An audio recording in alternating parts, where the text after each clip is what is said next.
Hello everyone. இந்த வீடியோவில் CMA final group 3 June 2025 எக்ஸாம்ஸில் கேட்டிருந்த கொஸ்டின் பேப்பர்ஸை ஃபுல்லாக நம்ம அனலைஸ் பண்ண போகிறோம். அதாவது குரூப் 3ல் இருக்கிற 4 பேப்பர்ஸ், பேப்பர் 13, 14, 15 அண்ட் 16. ஸோ இதுக்கு முன்னாடி நடந்த எக்ஸாம்ஸோட கம்பேர் பண்ணும்போது இந்த கொஸ்டின் பேப்பர் எந்த மாதிரி கேட்டிருக்காங்க, அதே மாதிரி வெயிட்டேஜ் அவங்க எப்படி ஃபாலோ பண்ணியிருக்காங்க, எந்த சாப்டருக்கு எவ்வளோ மார்க்ஸ் அலாட் பண்ணியிருக்காங்க, ஸோ இந்த மாதிரி எல்லாத்தையுமே இந்த வீடியோவில் நம்ம டிஸ்கஸ் பண்ண போகிறோம். ஸோ கொஸ்டின் பேப்பர் உங்களுக்கு பேட்டர்ன் ஆல்ரெடி தெரிஞ்சிருக்கும். அதாவது 30 மார்க் வந்து எம்சிக்யூ, கொஸ்டின் நம்பர் 1 வந்து 30 மார்க் எம்சிக்யூ அப்படிங்கிறது உங்களுக்கு தெரிஞ்சிருக்கும். அதே மாதிரி செக்ஷன் பி பார்த்தீங்க அப்படின்னு சொன்னால் டோட்டலாக 7 கொஸ்டின் கொடுத்துருவாங்க. 14 into 7 மார்க்ஸ். அப்போ டோட்டலாக 98 மார்க்ஸுக்கு இருக்கும். அதில் நம்ம 5 கொஸ்டின் மட்டும் செலக்ட் பண்ணி எழுதுகிற மாதிரி இருக்கும். டோட்டலாக 70 மார்க்ஸுக்கு. So 70 marks descriptive, 30 marks MCQ. டோட்டலாக பார்த்தீங்க அப்படின்னு சொன்னால் 100 மார்க்ஸ். ஸோ எம்சிக்யூவை பொறுத்த வரைக்கும் ஒவ்வொரு எம்சிக்யூக்கும் 2 மார்க்கு. ஸோ டோட்டலாக 15 எம்சிக்யூ இருக்கும். டோட்டலாக 30 மார்க்கு. இப்போ நம்ம பேப்பர் நம்பர் 13லேருந்து வருவோம். Paper number 13 corporate and economic laws. So இதில் மெயினாக நம்ம கவனிக்க வேண்டியது என்ன அப்படின்னு பார்த்தீங்க அப்படின்னா, முதல்ல எம்சிக்யூ எடுத்தோன்னே இதுக்கு முன்னாடி நடந்த மோஸ்ட் ஆஃப் த கொஸ்டின் பேப்பர்ஸில் எப்படி கேட்டிருப்பாங்க அப்படின்னு சொல்லி பார்த்தீங்கன்னா, எம்சிக்யூஸ் எல்லாமே பார்த்தீங்கன்னா டேரக்ட் கொஸ்டின்ஸாக இருக்கும். ஒரு ப்ரொவிஷன்ஸ் கொடுத்துருப்பாங்க, 4 சாய்ஸ் கொடுத்துருப்பாங்க. அதை பேஸ் பண்ணி ஒரு கொஸ்டினும் பார்த்தீங்க அப்படின்னு சொன்னால் இண்டிவிஜுவல் கொஸ்டின்ஸாக இருக்கும். ஆனால் இங்கே எப்படி கேட்டிருக்காங்க அப்படின்னு சொல்லி பார்த்தீங்க அப்படின்னு சொன்னால், மெயினாக மொதல் கொஸ்டின்லேயே பார்த்தீங்க அப்படின்னு சொன்னால் ஒரு கேஸ் ஸ்டடி கொடுத்துருக்காங்க. ஸோ இந்த கேஸை நீங்கள் படித்து புரிஞ்சுக்கிட்டால் மட்டும்தான் அடுத்த 4 கொஸ்டின்ஸையும் உங்களால் ஆன்சர் பண்ண முடியும். ஸோ 4 கொஸ்டின்ஸை குரூப் பண்ணி ஒரே கொஸ்டின் மாதிரி கேட்டிருக்காங்க. அப்போ 8 மார்க் பார்த்தீங்க அப்படின்னு சொன்னால் ரிலேட்டடாக இருக்குது, ஒன்றுக்கு ஒன்று ரிலேட்டடான கொஸ்டின்ஸாக இருக்குது. ஸோ இந்த கேஸ் ஸ்டடியை பேஸ் பண்ணி கொஸ்டின் நம்பர் 1, 2, 3 அண்ட் 4. ஸோ நாளைய வந்து குரூப்பாக கேட்டிருக்காங்க. ஒரு 8 மார்க்ஸ் பார்த்தீங்க அப்படின்னு சொன்னால் இந்த மாதிரி குரூப்பாக எம்சிக்யூவாக கேட்டிருக்காங்க. ஸோ இதுக்கு கீழே வரதெல்லாம் பார்த்தீங்க அப்படின்னு சொன்னால் இண்டிவிஜுவல் எம்சிக்யூஸாக கேட்டிருக்காங்க. ஸோ இதெல்லாம் பார்த்தீங்க அப்படின்னு சொன்னால் இண்டிவிஜுவலாக வரக்கூடிய எம்சிக்யூஸ் நார்மலாக மற்ற கொஸ்டின் பேப்பர்ஸில் இருக்கிற மாதிரி. ஸோ மற்றதெல்லாம் பார்த்தீங்க அப்படின்னு சொன்னால் இண்டிவிஜுவல் எம்சிக்யூஸாக கேட்டிருக்காங்க. டோட்டலாக 15 எம்சிக்யூஸ், ஒவ்வொன்றுக்கு 2 மார்க்கு, டோட்டலாக 30 மார்க். இப்போ செக்ஷன் பிக்கு வருவோம். செக்ஷன் பி வந்து டோட்டலாக நம்ம ஆல்ரெடி சொன்ன மாதிரி 7 கொஸ்டின்ஸ் கொடுத்துருப்பாங்க. அதில் வந்து அவுட் ஆஃப் 7 நம்ம 5 செலக்ட் பண்ணி ஆன்சர் பண்ணுற மாதிரி இருக்கும். ஒவ்வொரு கொஸ்டினுக்கும் 14 மார்க்ஸ் அலாட் பண்ணியிருப்பாங்க. இந்த செக்ஷன் பியை பார்த்தீங்க அப்படின்னு சொன்னால் இந்த பேப்பர், அதாவது பேப்பர் நம்பர் 13 பொறுத்த வரைக்கும் 2 டைப்பாக கேட்கலாம். அதாவது நம்ம ஆல்ரெடி இதுக்கு ப்ரீவியஸில் எக்ஸாம்ஸில் நடந்த கொஸ்டின் பேப்பர்லாம் அனலைஸ் பண்ணும்போது நம்ம ஆல்ரெடி சொல்லியிருப்போம். ஒன்று டேரெக்டாகவே கொஸ்டின்ஸ் கேட்டுடலாம். அதாவது டேரெக்டாக அந்த ப்ரொவிஷன்ஸ் அவங்க ப்ரொவிஷனோட டாப்பிக்கை சொல்லி எக்ஸ்பிளைன் பண்ணுங்கள் அப்படிங்கிற மாதிரி டேரக்ட் கொஸ்டினாக கேட்பாங்க. அப்படி இல்லை அப்படின்னு சொன்னால் மேலே நம்ம எம்சிக்யூவில் பார்த்த மாதிரி ஒரு கேஸ் மாதிரி கொடுத்து இதுக்கான கரெக்டான ப்ரொவிஷன் என்ன, அவங்க பண்ணது சரியா தப்பான்னு சொல்லுங்கள் அப்படின்னு சொல்லி ஒரு கேஸ் ஸ்டடி மாதிரி கொடுப்பாங்க. இந்த மாதிரி 2 டைப்பாக வந்து கொஸ்டின்ஸ் அவங்க கேட்பாங்க. இப்போ ஒரு 2 எக்ஸாம்ஸ்க்கு முன்னாடிலாம் பார்த்தீங்க அப்படின்னு சொன்னால் கேஸ் ஸ்டடிக்கு அவங்க அதிகமாக இம்பார்ட்டன்ஸ் கொடுப்பாங்க. அதாவது கேஸ் ஸ்டடி கொஸ்டின்ஸ் வந்து கொஸ்டின் பேப்பரில் அதிகமாக இருக்கும். பட் இப்போ ரீசெண்டாக பார்த்தீங்க அப்படின்னு சொன்னால் case study and direct questions ரெண்டுக்குமே வந்து ஈக்குவலாக இம்பார்ட்டன்ஸ் கொடுத்து கொஸ்டின் பேப்பரில் கேட்குற மாதிரி இப்போலாம் வந்து ரீசெண்டாக கேட்குறாங்க. ஸோ எடுத்தோடனே பார்த்தீங்க அப்படின்னு சொன்னாலும் உங்களுக்கு தெரியும், எடுத்தோன்னே முதல் கொஸ்டினே பார்த்தீங்க அப்படின்னு சொன்னால் டேரக்ட் கொஸ்டினாக தான் கேட்குறாங்க. ஸோ முதல்ல என்ன கேட்டிருக்காங்க, whether investments made by or held by a company must be in its own name.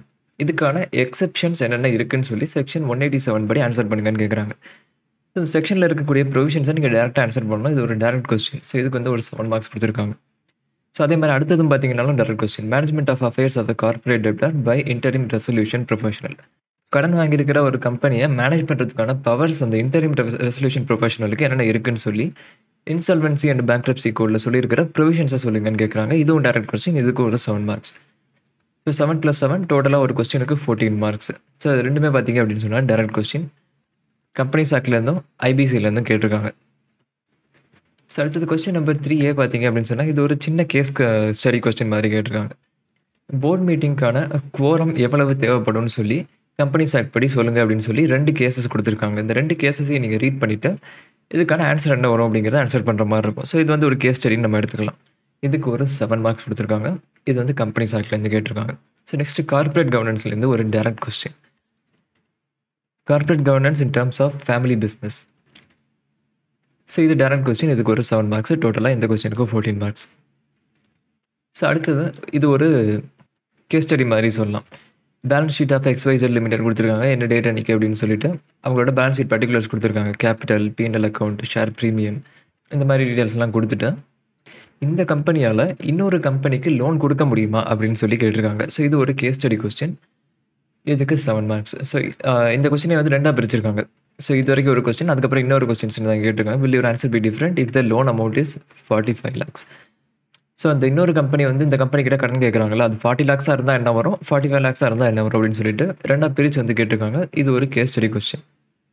ப்ரொவிஷன்ஸை base பண்ணி இந்த கேஸுக்கு அப்ளை பண்ணி நீங்கள் ஆன்சர் பண்ணுற மாதிரி இருக்கும். ஸோ இந்த கம்பெனியால் கடன் கொடுக்க முடியுமா, கொடுக்க முடியாதா அப்படிங்கிறத நீங்கள் சொல்கிற மாதிரி இருக்கும். இதுக்கு ஒரு 7 marks case study, companies act. So அடுத்தது SEBI regulations, applications of target company and exemptions conferred under the SEBI regulations. இதுக்கு ஒரு 7 மார்க்ஸ். இது டேரக்ட் கொஸ்டின். ஸோ 2 7 + 7 போட்டிங்க அப்படின்னு சொன்னால் 14 மார்க்ஸ். ஸோ இது பார்க்கும்போதே உங்களுக்கு ஒரு ஐடியா கிடைக்கும், அதாவது எப்படி கேட்குறாங்க அப்படின்னு சொல்லிட்டு. டேரக்ட் கொஸ்டின், கேஸ் ஸ்டடி ரெண்டையுமே மிக்ஸ் பண்ணி கேட்குறாங்க, ரெண்டுக்குமே ஈக்குவலாக இம்பார்ட்டன்ஸ் கொடுத்து கேட்குற மாதிரி கேட்குறாங்க. So maybe 1 or 2 direct questions எக்ஸ்ட்ராவாக இருக்கிற மாதிரி இருக்கலாம். பட் இப்போ எம்சிக்யூலையுமே பார்த்தீங்க அப்படின்னு சொன்னால் இப்போ கேஸ் ஸ்டடி கொஸ்டின்ஸ் கேட்க ஆரம்பிக்கிறாங்க. ஸோ அடுத்தது responsibilities of audit committee, companies ஆக்ட்லேருந்து ஒரு டேரக்ட் கொஸ்டின் 7 மார்க்ஸுக்கு. ஸோ அடுத்தது இன்ஃபர்மேஷன் டெக்னாலஜி ஆக்டில் சைபர் கிரைம்ஸை பற்றின ஒரு டேரக்ட் கொஸ்டின். அதே மாதிரி சர்ஃபேசி ஆக்டில் டேக் ஓவர் ஆஃப் மேனேஜ்மெண்ட், அதை பற்றினா ஒரு டேரக்ட் கொஸ்டின் 7 + 7 டோட்டல். இது ரெண்டுக்கும் சேர்த்து 7 மார்க்ஸ் அலாட் பண்ணியிருக்காங்க. இந்த 2 கொஸ்டின் இருக்கும். பியில் பார்த்தீங்க அப்படின்னு சொன்னால் 2ஆக பிரிஞ்சிருக்கு, சப்டிவிஷன் 1 சப்டிவிஷன் 2 அப்படின்னு சொல்லி ரெண்டுக்கும் சேர்த்து 7 மார்க்ஸ். ஸோ இப்போ டோட்டலாக 14 மார்க்ஸு கேட்டிருக்காங்க. Question number 5. 6 பார்த்தீங்க அப்படின்னு சொன்னால் திரும்பவும் கம்பெனிஸ் ஆக்ட்லேருந்து இன்னொரு கொஸ்டின் இருக்குது. Maintenance of registers and records of the companies incorporated in India. So இதுவும் டேரக்ட் கொஸ்டின் 7 மார்க்ஸு. அதே மாதிரி காம்படிஷன் ஆக்ட்லேருந்து ஒரு டேரக்ட் கொஸ்டின், இதுக்கு ஒரு 7 மார்க்ஸ். கொஸ்டின் நம்பர் 7ல் திரும்ப கம்பெனிஸ் ஆக்ட்லேருந்து ஃபாஸ்ட் வெர்சஸ் ஹார் பாட்டில் ரூல், இந்த ரூலுக்கான எக்ஸப்ஷன்ஸை சொல்லுங்கன்னு கேட்குறாங்க. இதுக்கு டேரக்ட் கொஸ்டின் 7 மார்க்ஸ். அடுத்து எம்எஸ்எம்இலேருந்து ஒரு கொஸ்டினும், அதே மாதிரி இன்சூரன்ஸ்லேருந்து ஐஆர்டிஏலேருந்து ஒரு கொஸ்டினும், ரெண்டும் சேர்ந்து 7 மார்க்ஸ். 7A அண்ட் 7B 7 + 7 14 மார்க்ஸை கேட்குறாங்க. ஸோ அடுத்து 8th கொஸ்டின் பார்த்தீங்க அப்படின்னு சொன்னால் ஒரு கேஸ் ஸ்டடி கொஸ்டின். பெமாலேருந்து ஒரு கேஸ் ஸ்டடி கொஸ்டின் கேட்குறாங்க. இதுக்கு ஒரு 7 மார்க்ஸ். அடுத்தது பிஎம்எல்ஏ ப்ரிவென்ஷன் ஆஃப் மணி லாண்டரிங்லேருந்து ஒரு டேரக்ட் கொஸ்டின் 7 மார்க்ஸ். ஸோ இப்போ டோட்டலாக எவ்வளோ மார்க்ஸுக்கு என்னென்ன சாப்டர்ஸ்லேருந்து வந்திருக்குன்னு சொல்லி அனலைஸ் பண்ணுவோம்.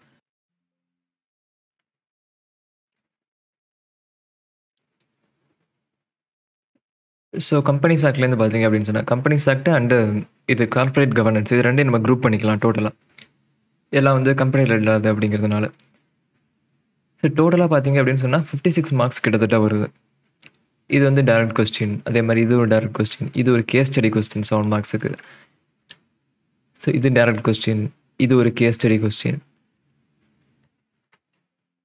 ஸோ இதெல்லாம் பார்த்தீங்க அப்படின்னு சொன்னால் மோஸ்ட்லி வந்து டேரக்ட் கொஸ்டின்ஸாக இருக்குது. ஸோ டோட்டலாக பார்த்தீங்க அப்படின்னு சொன்னால் இந்த கார்ப்பரேட் லாஸ்லேருந்து மட்டும், அதாவது கம்பெனிஸ் ஆக்டும், அதை தவிர ஐபிசி கார்ப்பரேட் கவர்னன்ஸ், இந்த சாப்டர்ஸ்லேருந்து மட்டும் பார்த்தீங்க அப்படின்னு சொன்னால் 56 மார்க்ஸுக்கான கொஸ்டின்ஸ் கேட்டிருக்காங்க. டோட்டலாக 56 மார்க்ஸுக்கு கவர் ஆகுது. ஸோ அடுத்தது செபியிலேருந்து ஒரு 7 மார்க் கொஸ்டின் கேட்டிருக்காங்க.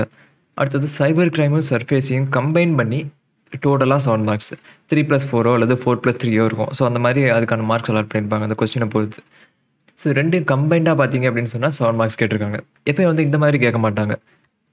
இது ரெண்டில் ஏதாவது ஒரு ஆக்டை எடுத்து அந்த ஆக்டில் ஒரு பெரிய கொஸ்டினாக கேட்பாங்க. ஆனால் இந்த தடவை பார்த்தீங்க அப்படின்னு சொன்னால் ரெண்டையும் கம்பைன் பண்ணி ரெண்டுலேயுமே சின்ன சின்ன கொஸ்டின்ஸாக கேட்டிருக்காங்க. ரெண்டையும் கம்பைன் பண்ணி 7 மார்க்ஸ் அப்படிங்கிற மாதிரி கேட்டிருக்காங்க. ஸோ இதை வந்து நீங்கள் நோட் பண்ணணும். ஸோ இந்த மாதிரி வந்து அவங்க கேட்குறாங்க.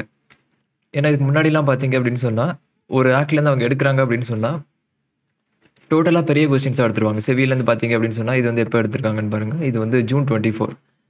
ஸோ அதே மாதிரி ஃபெமாவில் ஒரு கொஸ்டின் கேட்குறாங்க அப்படின்னு சொன்னால் டோட்டலாக ஒரு பெரிய கொஸ்டினாக 7 மார்க்ஸ் கேட்குறாங்க. ஸோ இந்த மாதிரி அவங்க கேட்குறது வந்து ஒரு டாப்பிக்கை செலக்ட் பண்ணி அதுலேருந்து பெரிய கொஸ்டினாக அதுக்கு முன்னாடிலாம் கேட்டிருக்காங்க. ஆனால் இந்த தடவை என்ன பண்ணியிருக்காங்க அப்படின்னு பார்த்தீங்கன்னா ரெண்டையுமே, அதாவது முடிஞ்ச வரைக்கும் எல்லா டாப்பிக்குமே செலக்ட் பண்ணி எல்லாத்துலேருந்து சின்ன சின்ன கொஸ்டின்ஸாக கேட்குற மாதிரி கேட்டிருக்காங்க. சைபர் கிரைம் ப்ளஸ் சர்ஃபேசி ரெண்டும் சேர்ந்து 7 மார்க்ஸ். அதே மாதிரி இன்னொன்று பார்த்தோம் இல்லையா, எம்எஸ்எம்இ ப்ளஸ் ஐஆர்டிஏ இன்சூரன்ஸு, இது ரெண்டும் சேர்ந்து 7 மார்க்ஸ். இந்த மாதிரி கம்பைன் பண்ணி கேட்டிருக்காங்க. 2 கொஸ்டின் வந்து இந்த மாதிரி கேட்டிருக்காங்க. காம்படிஷன் ஆக்ட்லேருந்து ஒரு 7 மார்க்ஸு கேட்டிருந்தாங்க. ஸோ அதே மாதிரி ஃபெமாவில் ஒரு கேஸ் ஸ்டடி வந்து ஒரு 7 மார்க்ஸுக்கும், ப்ரிவென்ஷன் ஆஃப் மணி லாண்டரிங் ஆக்ட்லேருந்து ஒரு டேரக்ட் கொஸ்டின் 7 மார்க்ஸுக்கும். ஸோ இப்போ டோட்டல் பண்ணிங்க அப்படின்னு சொன்னால் டோட்டலாக 98 மார்க்ஸ் வருது. 14 × 7 = 98 மார்க்ஸ். இந்த 98 மார்க்ஸில் நீங்கள் 70 மார்க்ஸ் மட்டும் அட்டன் பண்ணணும். எப்படி 5 கொஸ்டின்ஸ் மட்டும் நீங்கள் அட்டன் பண்ணால் போதும். பண்ணிங்க அப்படின்னு சொன்னால் 70 மார்க்ஸ் கவர் ஆகும். 30 மார்க்ஸ் எம்சிக்யூ, டோட்டலாக 100 மார்க்ஸ். ஸோ இதுக்கு முன்னாடி இருந்த கொஸ்டின் பேப்பர்ஸோட இந்த கொஸ்டின் பேப்பரில் என்ன டிஃப்ரெண்ட்டாக இருக்குது அப்படின்னு சொல்லி யோசிச்சு பார்த்தீங்க அப்படின்னு சொன்னால், ஒன்று முதல்ல வந்து எம்சிக்யூவில் கேஸ் ஸ்டடி வந்து கேட்டிருக்காங்க. ஸோ கேட்க மாட்டாங்கன்னு சொல்ல முடியாது, பட் ரேராக அந்த மாதிரி கேட்பாங்க. ஸோ அந்த மாதிரி இந்த எக்ஸாமில் வந்து கேட்டிருக்காங்க. எம்சிக்யூவில் கேஸ் ஸ்டடி கொடுத்து ஒரு 4 எம்சிக்யூவை ஒன்றா குரூப் பண்ணியிருக்காங்க. ஸோ அதே மாதிரி 2 டாபிக்ஸை கம்பைன் பண்ணி 7 மார்க்ஸை கேட்டிருக்காங்க. 2 தடவை அந்த மாதிரி 2 கொஸ்டினில் கேட்டிருக்காங்க. ஸோ மற்றபடி பார்த்தீங்க அப்படின்னு சொன்னால், மார்க்ஸ் அலாட் பண்ணது பார்த்தீங்க அப்படின்னு சொன்னால், இந்த companies act, IBC, corporate governance இதுக்கெல்லாம் பார்த்தீங்க அப்படின்னு சொன்னால் ரெகுலராக 56, 58 மார்க்ஸ் அந்த மாதிரி கேட்பாங்க. அல்லது 60 இந்த ரேஞ்சில் தான் பார்த்தீங்க அப்படின்னு சொன்னால் வரும். ஸோ மற்றபடி பார்த்தீங்க அப்படின்னு சொன்னால் இப்போ கேட்குற மாதிரி தான் அவங்க கேட்டிருக்காங்க. இந்த மாதிரி கேஸ் ஸ்டடி மட்டும் அங்கங்கே அவங்க டிஃப்ரெண்ட்டாக கேட்டிருக்காங்க. மெயினாக வந்து எம்சிக்யூவில் கேஸ் ஸ்டடி கொடுத்து அதை ஆன்சர் பண்ணுற மாதிரி கேட்டிருக்காங்க. இப்போ நெக்ஸ்ட் வந்து பேப்பர் நம்பர் 14க்கு போகலாம். ஸோ இங்கேயும் பார்த்தீங்க அப்படின்னு சொன்னால் 30 மார்க்ஸ் எம்சிக்யூ, 15 கொஸ்டின். செக்ஷன் பியில் டோட்டலாக 7 கொஸ்டின்ஸ் இருக்கும். அந்த 7ல் வந்து 5 செலக்ட் பண்ணணும். ஸோ டோட்டலாக 30 + 70 100 மார்க்ஸ்.